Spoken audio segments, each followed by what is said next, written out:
Assalamualaikum warahmatullahi wabarakatuh.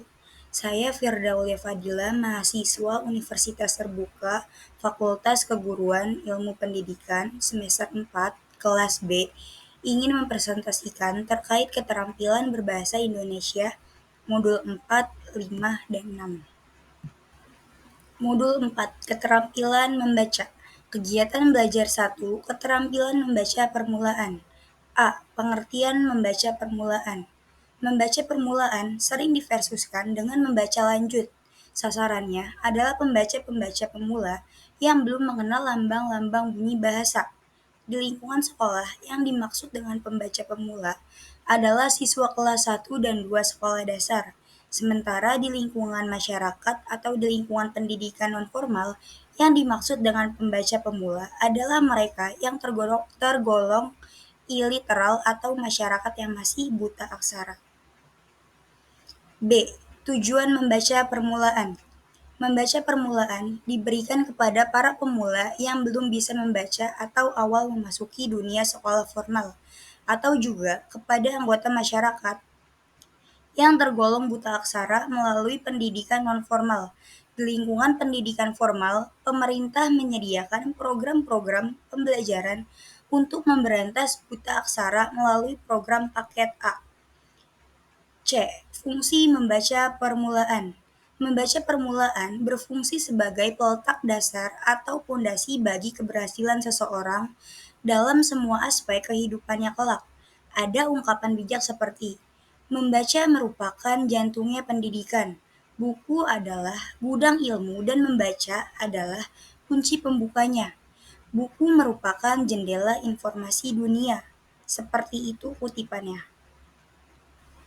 D. Jenis-jenis membaca permulaan. Menurut Tarigan 1979-10, dengan mengutip pendapat Broughton et al. 1978, menjelaskan sub-sub keterampilan membaca itu melibatkan 3 komponen berikut. 1. Pengenalan terhadap aksara dan tanda-tanda baca.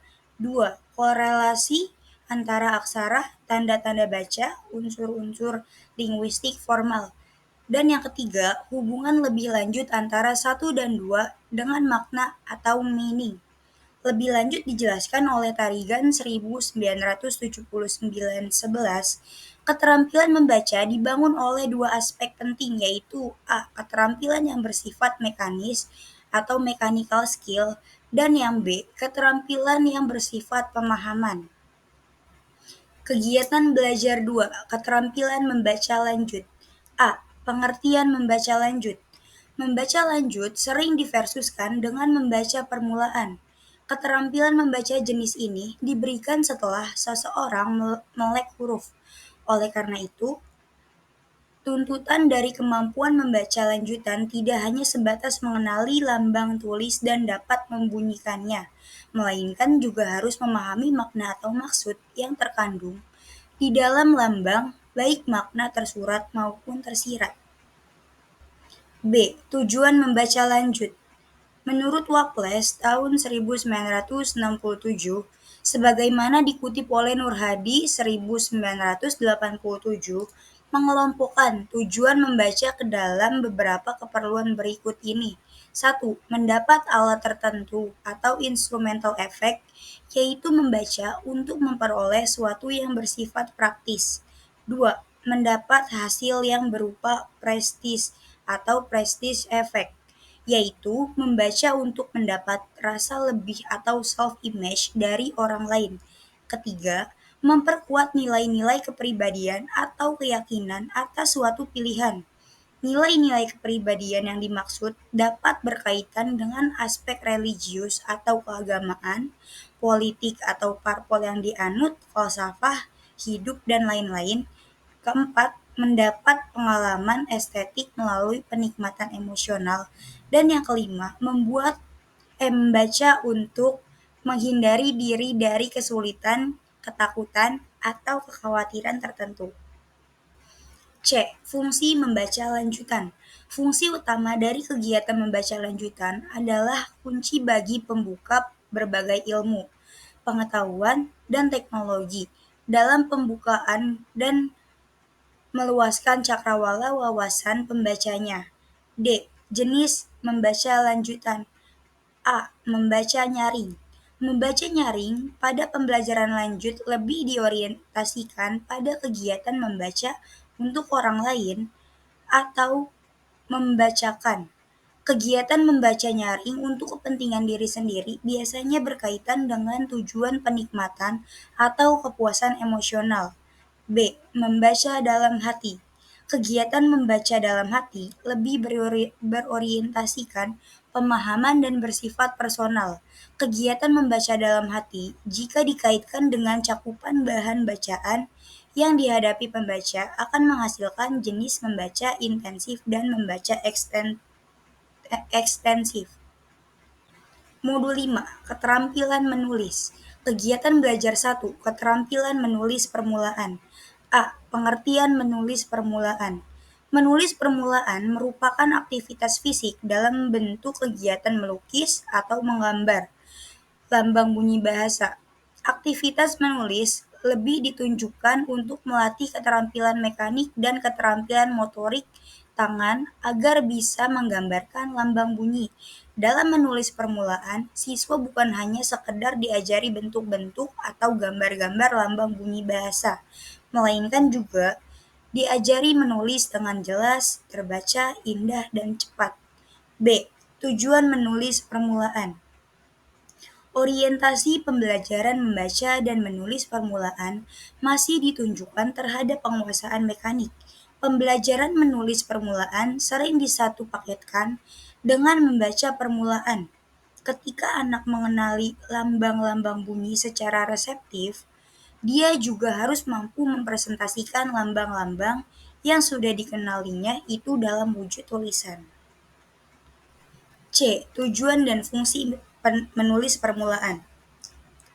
Menulis permulaan berfungsi sebagai peletak dasar bagi kemampuan menulis lanjut sebagai kemampuan menulis yang sesungguhnya, yakni menuangkan pikiran, perasaan, gagasan ke dalam bentuk bahasa tulis. Menulis permulaan diorientasikan untuk tujuan sebagai berikut, yaitu untuk melatih kelenturan gerak tangan, menirukan gambar atau lambang bunyi bahasa atau huruf-huruf, membedakan bentuk atau gambar setiap lambang bunyi, dan menulis tegak bersambung. D. Jenis-jenis pembelajaran menulis permulaan. Jenis-jenis menulis permulaan yang diajarkan atau dilatih di kelas 1 dan 2 yaitu 1. Menjiplak berbagai bentuk gambar, 2. Menjiplak bentuk-bentuk huruf, 3. Menebalkan berbagai bentuk gambar dan huruf, dan yang keempat mencontoh huruf dari buku atau papan tulis. Kegiatan belajar 2. Keterampilan menulis lanjut. A. Pengertian menulis lanjut. Keterampilan menulis lanjut merupakan keterampilan menulis yang sesungguhnya, yakni kegiatan menuangkan gagasan, ide, pikiran, perasaan ke dalam bentuk lambang-lambang bunyi berupa bahasa tulis. Beberapa definisi telah dikemukakan oleh beberapa ahli, yaitu salah satunya dari Tarigan tahun 2000, mendefinisikan menulis sebagai kegiatan menurunkan atau melukis lambang-lambang grafik yang menggambarkan suatu bahasa yang dipahami oleh seseorang sehingga orang lain dapat membaca lambang-lambang grafik tersebut. B. Tujuan dan fungsi menulis lanjutan. Fungsi utama menulis adalah alat komunikasi secara tidak langsung. Dalam kegiatan berkomunikasi tulis, penulis menyampaikan pesan atau ide melalui sistem lambang atau bahasa tulis kepada si pembaca. C. Jenis-jenis membaca lanjutan. Yang pertama ada menyusun kalimat acak menjadi paragraf, kedua melengkapi puisi anak berdasarkan gambar, ketiga menulis karangan sederhana berdasarkan gambar berseri, keempat menulis puisi berdasarkan rangsang gambar, kelima melengkapi dialog percakapan, dan yang terakhir melengkapi teks isian rumpang. Modul 6. Pembelajaran keterampilan berbahasa dengan fokus menyimak. KB1. Pembelajaran menyimak di kelas rendah.